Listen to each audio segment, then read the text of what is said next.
Still bills, what's the deal, man? Yo, peep game though.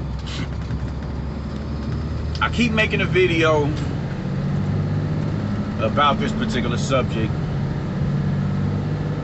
and I don't know, man. Just it doesn't come out quite right.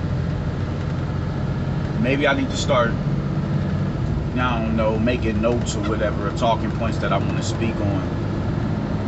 But you know, I'm a nigga who freestyle. You dig? But Manny versus Spence, and can Manny actually win that fight?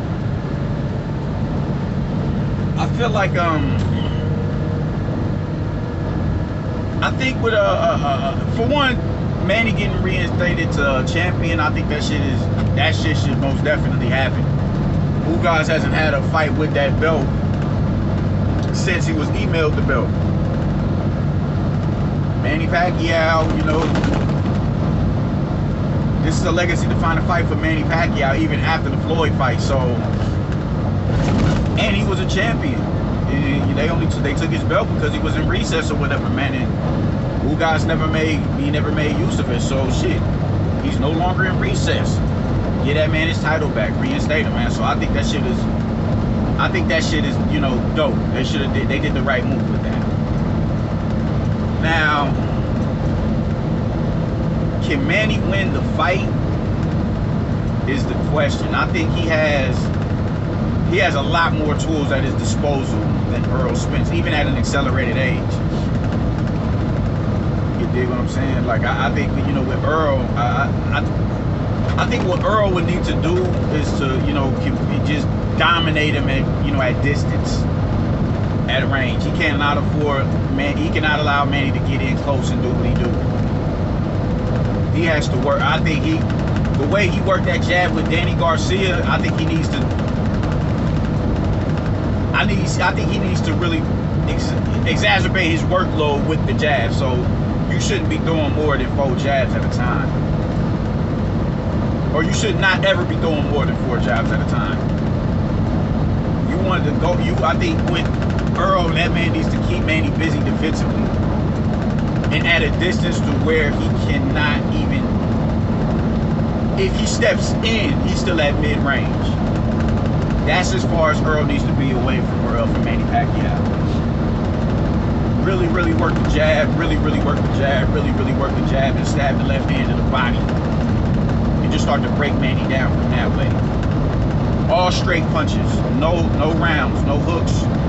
None of that. Not even uppercuts. If you can throw the uppercut, that means Manny is too close. Get back out, pump the jab. The jab is key in this fight for Errol Spence.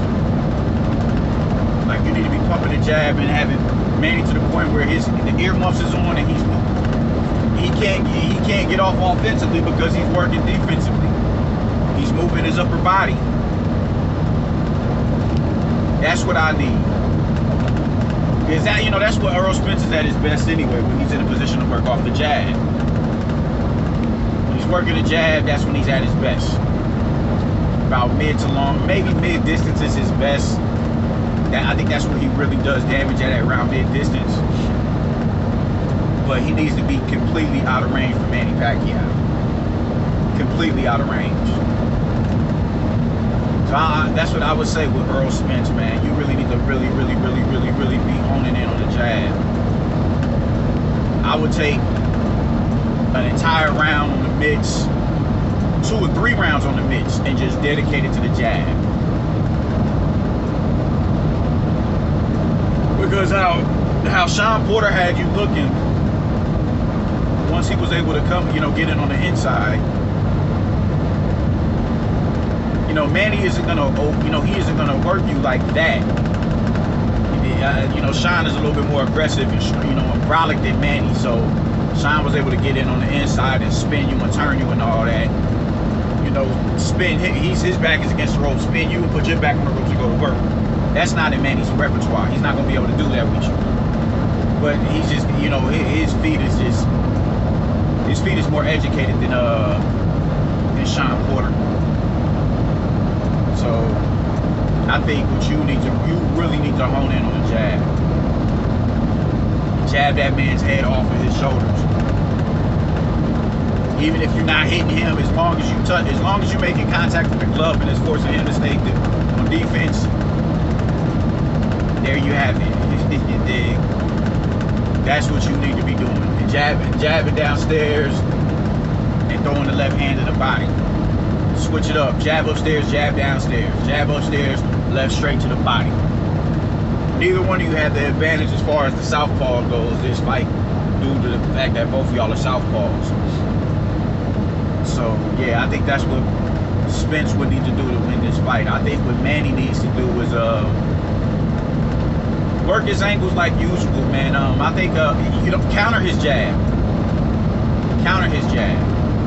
You've been in enough fight. I mean, you got what, 40 more fights than Errol Spence. So you know how to get around and get within somebody's defenses and do what it is that you need to do. Counter that man's jab. Counter that man's jab with the, you know, counter his jab. Whether it's the hook over the top, I don't think you're gonna be able to do that as effectively as you did it with Thurman. But you know, it'll be there for you to do. And throw that left straight down the pipe as you're stepping, you know, as you ain't, you know, spinning out like you always. You see, like you did Oscar De La Hoya. And even double up on that left straight down the pipe. Yeah, you do that shit. You do that shit very effective.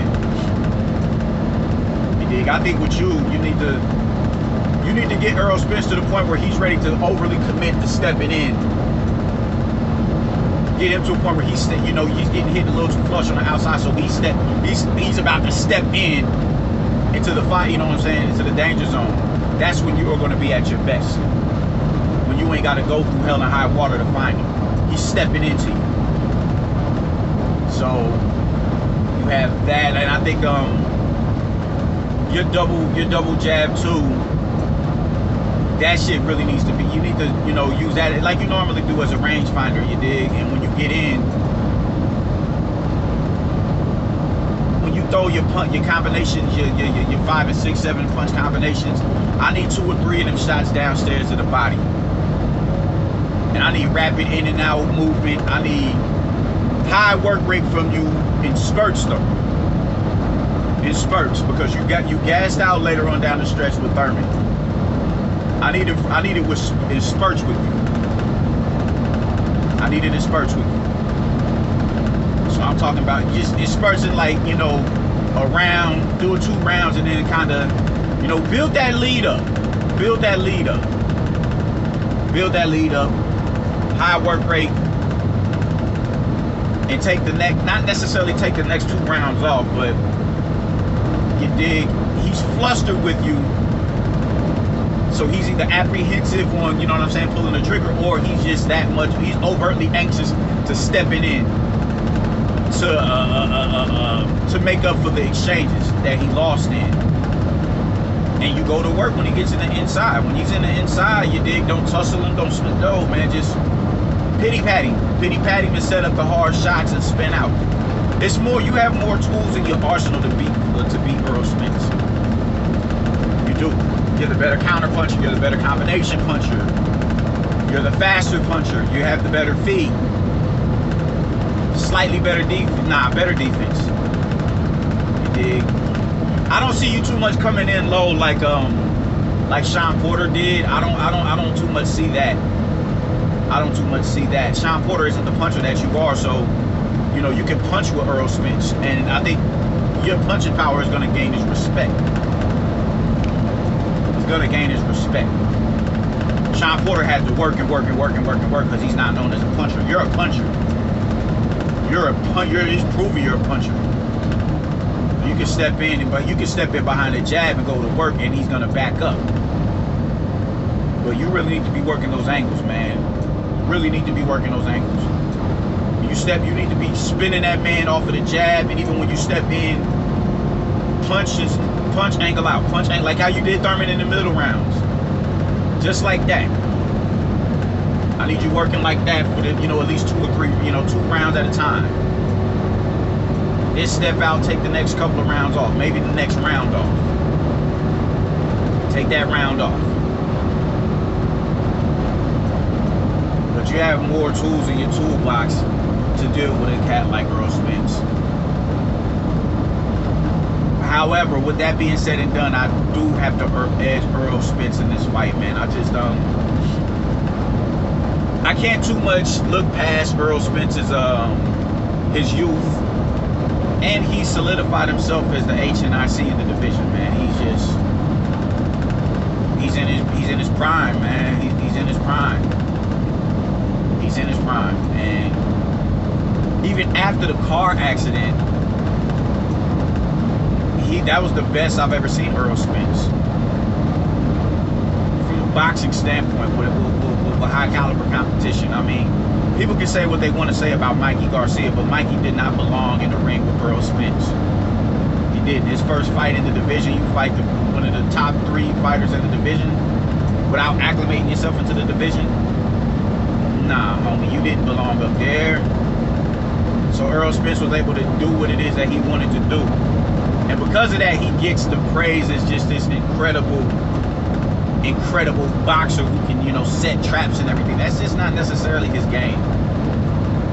When you're either bigger than somebody or better than somebody by that much, and they're not able to give resistance to anything that you do, you're gonna look like you can do anything. You're gonna look like you can do a lot of shit that, or do shit at a higher level than what you're normally capable of. That isn't necessarily Errol's game. He had nothing to worry about from Mikey Garcia that night.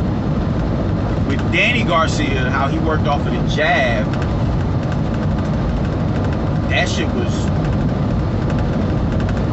that was the best Errol Spence I've ever seen, personally. That was the best Errol Spence that I've seen, you dig? And now, granted, you know, Danny doesn't have the feet of a Kell Brook or even a Sean, or especially a Sean Porter. We know what it is when it comes to Danny Garcia. We know what time it is with him, but nonetheless, Danny Garcia is a really good opponent, and nobody has ever beaten Danny Garcia up like you did. So for you to do that to Danny Garcia that was good. I think you should get all the credit in the world for that, which you have, which you most definitely have. But I think you look your best against Danny Garcia. And allegedly you were saying that was you at 80%. I'm not so sure of that, because that's the best that I've ever seen you look. But because of that, I have to edge Errol Spence, man. And I don't know, man. Manny is in my top 5, but you know, and I might fuck around because I did the same thing with Keith Thurman. I was like, Manny is a little too old for Keith Thurman, man. Like, nah, I'm not seeing it, man. And at I want to say the day of the fight, or maybe a few days before, I was like, nah, fuck that. I'm rocking with Manny. And he, you know, we know what happens. But a 2-year layoff, it could be detrimental, and it could be good for you. It could be the Lazarus pits for Manny, because he hasn't taken punishment in 2 years. This dude got 70 fights, man. That's throwback. That's throwback to the 50s and the 60s. You're not gonna see a lot of fighters with 70+ fights in this day and age, unless it took them that much longer to get to the the top of the mountain. You dig? Canelo has 50+ fights. He'll end his career with 60 fights, 70 fights. So when you look at a nigga like Manny, it's like, yo, you know what I'm saying? That could be beneficial for him. Taking that 2 years off and not taking that punishment on your body as a 42-year-old man, that could be beneficial for him, man. You've had time to drag amounts of time to rest. Just letting your body naturally heal. So it could work to his benefit, but in retrospect, it's like, what happens if, does he get old in the ring that night? Does he get old? I'm not sure. We gotta see, but those, he's closer to being, aging overnight than an Errol Spence. Talking about what, 11 or 12 year distance in age between the two of them. 2-year layoff. Errol has had 2 fights since Manny last fought. I can't ignore that. Even though Manny is the more polished fighter, I gotta edge Errol. I have to edge Errol Spence. I do. I might change it as the fight gets closer and closer, but at the moment, I gotta go with Errol Spence. You can't get away from youth. Can't get away from youth. You know, prime, and he's on the road. He hasn't lost yet. He's been pushed. He's been pushed to the brink, and Manny has the potential to beat him. You know, not pushing, but you know, beating. Manny most like, if this is the Manny from Keith Thurman,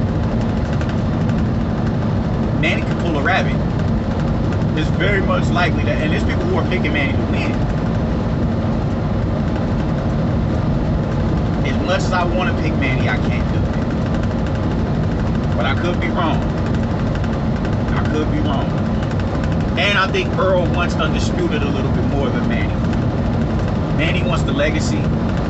He has the legacy. The fact that he's fighting Errol Spence at this stage of his career, his legacy is solidified. He did not have to fight Errol Spence. He did not have to fight Errol Spence. He did not. I didn't expect him to.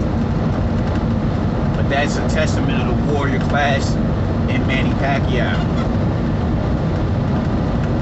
So he most definitely has the potential to win this fight, but I gotta go with Errol. But that's how I'm feeling about it, man. Let me know what y'all think, man. Like and subscribe. Peace.